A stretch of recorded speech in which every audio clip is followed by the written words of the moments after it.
Jadi sudah lihat mulai dari kitab Kejadian sampai Maleaki, tiga ciri-ciri umat Allah ini tetap terpelihara dengan baik. Mereka menuruti hukum Allah, mereka memiliki karunia nubuat, nabi yang menuntun mereka memiliki karunia nubuat, kemudian mereka memiliki iman kepada Yesus.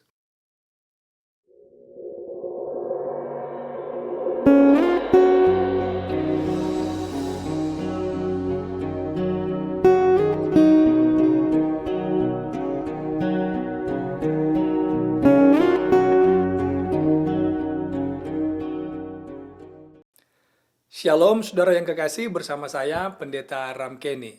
Tahukah saudara bahwa jati diri umat Allah, karakteristik atau ciri-ciri umat Allah dari zaman ke zaman selalu sama? Karena Allah yang mereka sembah adalah Allah yang sama dan tidak pernah berubah. Ibrani pasal 13 ayat 8. Nah sekarang, mari kita pindah ke Daniel. Ke zaman Daniel. Apakah Daniel juga memiliki tiga hal ini? Menuruti hukum Allah, memiliki karunia nubuat, dan memiliki iman kepada Yesus. Bagaimana menurut saudara? Absolutely yes. Kita mulai dengan yang paling mudah, karunia nubuat. Apa Daniel memiliki karunia nubuat? Yes. Semua kitab Daniel, hampir semua, ya, bisa katakan berisi nubuatan, mulai dari pasal 2, kemudian pasal 7, 8, 9, 10, 11, 12. Ini adalah pasal yang dipenuhi dengan nubuatan. Apakah kalau begitu Daniel ini menuruti hukum Allah? Oh, absolutely yes. Bagaimana kita tahu? Dalam Daniel pasal 6, Daniel itu karena ada orang yang tidak suka kepadanya, maka orang-orang yang tidak suka ini menghasut raja untuk mengeluarkan perintah supaya semua orang yang berada di pemerintahan Raja Darius ketika itu, Medo Persia, untuk berdoa selama 30 hari hanya kepada raja. Dan Daniel menolak. Kenapa? Karena hukum pertama, kedua mengatakan jangan ada padamu Allah lain, kemudian jangan menyembah patung. Dan ini yang Daniel lakukan, ia hanya menyembah kepada Allah saja. Sama yang dilakukan oleh Sadrak, Mesak, dan Abednego.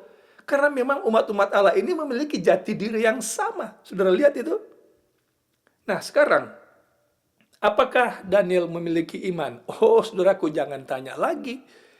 Ketika ia dilemparkan ke dalam lubang singa, ia tidak takut. Kenapa? Ia percaya sepenuhnya kepada Tuhan. Dia katakan kepada raja, jangan khawatir raja. Saya pasti akan diselamatkan oleh Tuhan. Dan itu yang terjadi.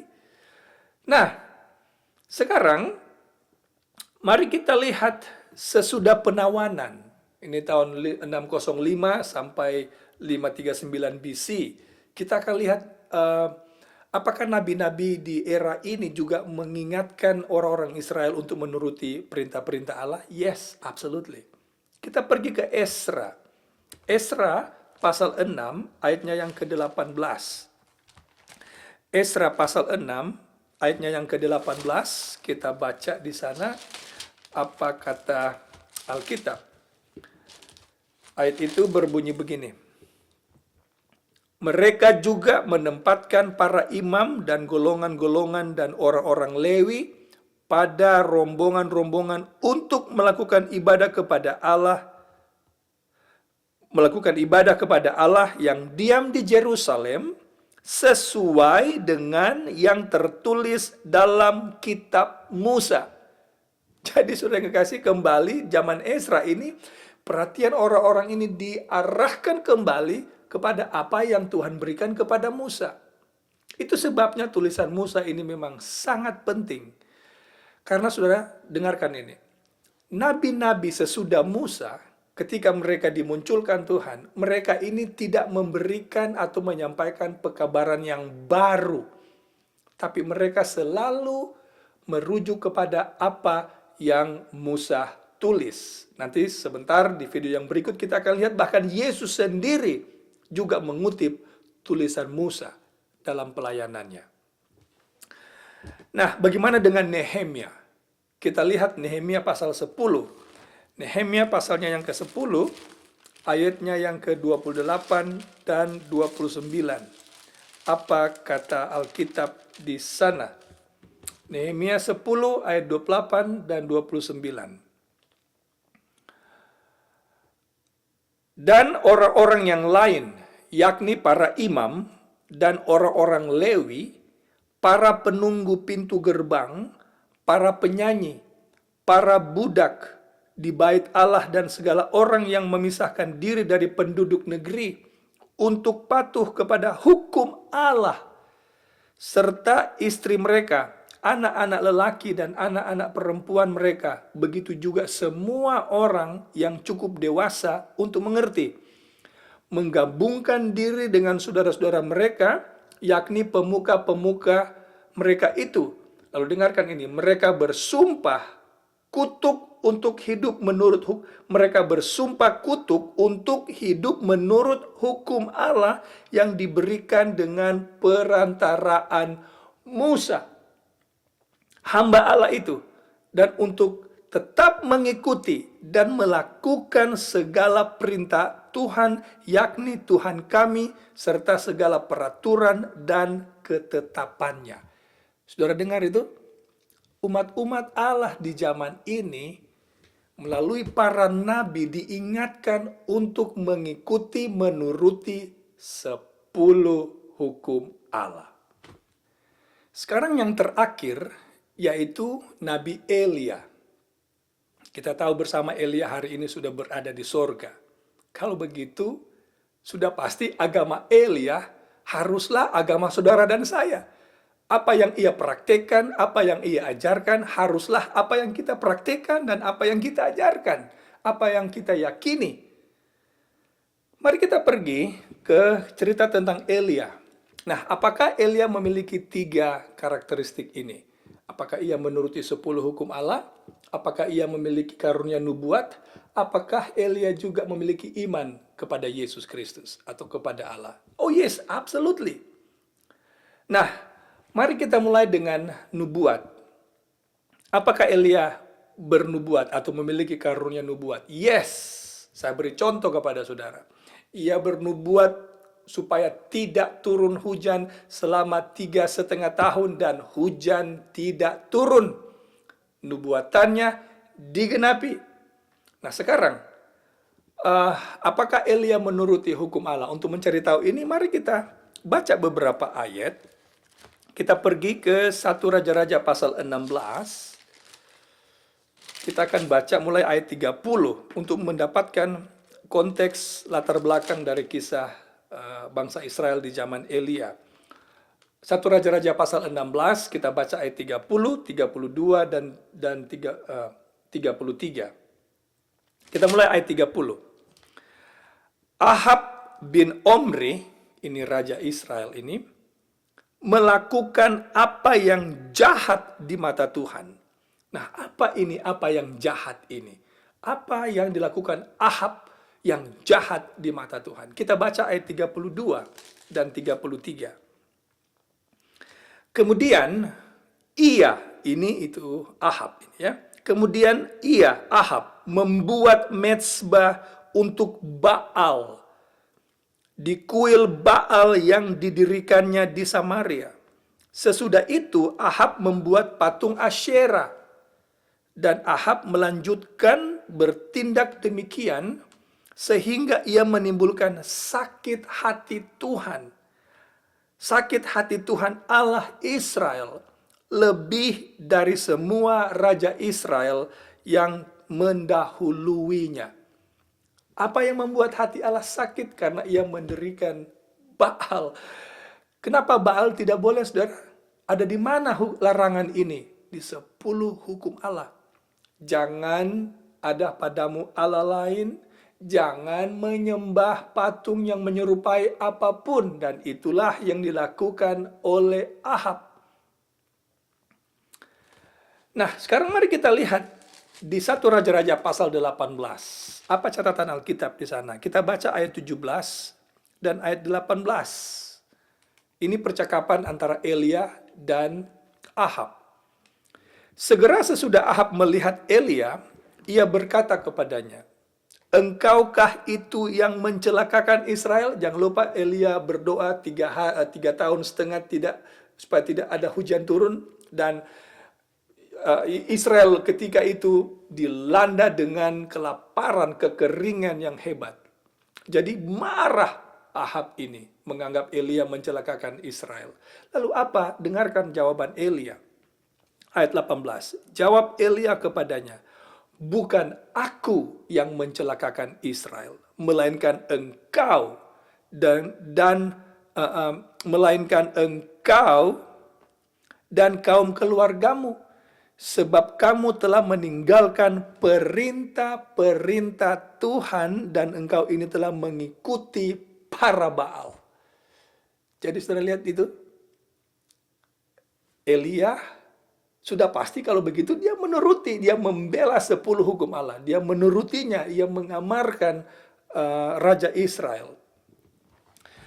Nah, sekarang bagaimana dengan keadaan orang Israel yang lain? Adakah masih umat Tuhan, dan bagaimana umat-umat Tuhan yang hidup di zaman Elia ini? Mari kita baca 1 Raja-Raja pasal 19 ayat 18. Karena masih ada umat Tuhan yang setia. Apakah mereka menuruti hukum Allah? Yes, absolutely. Mari kita baca 1 Raja-Raja pasal 19 ayat 18. "Tetapi aku akan meninggalkan 7.000 orang di Israel, yakni semua orang yang tidak sujud menyembah Baal." Ingat di Daniel pasal 3 ada Sadrak, Mesak, Abednego tidak menyembah patung, karena mereka tahu penyembahan kepada Baal, kepada patung adalah pelanggaran 10 hukum Allah. Nah, sebelum saya terus, ada yang mungkin saya lupakan. Kalau menurut hukum Allah, saudara, prinsip menurut hukum Allah di Yakobus pasal 2 ayat 20, menurut satu harus menurut semua. Jadi kalau satu prinsip hukum Allah di sini eksis, berarti 9 hukum Allah yang lain ada juga di zaman ini, hanya tidak disebutkan. Karena hukum Allah itu selalu datang bersamaan, tidak terpisah-pisah. Nah, mari kita teruskan. Kalau begitu, apakah Elia memiliki iman? Mari kita baca kesaksian Alkitab. Biarkan Alkitab selalu yang menjawabnya, bukan pendeta Ramkeni. Oke? Yakobus pasal 5 ayatnya yang ke-17. Ini kata Alkitab. Elia adalah manusia biasa sama seperti kita. Dan ia telah bersungguh-sungguh berdoa. Apakah dia punya iman, saudara? Absolutely. Supaya hujan jangan turun, dan hujan pun tidak turun di bumi selama 3 tahun dan 6 bulan.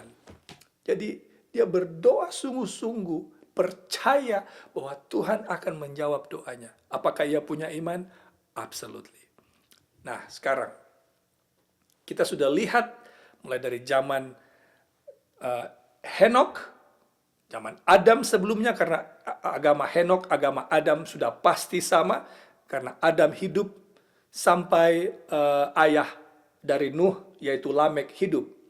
Jadi sudah pasti agama Adam, agama Habel, Set, Henok, dan seterusnya di Kejadian pasal 5 itu sama semuanya, tidak akan berbeda. Agama Abraham, Ishak, Yakub, Yusuf pasti juga sama.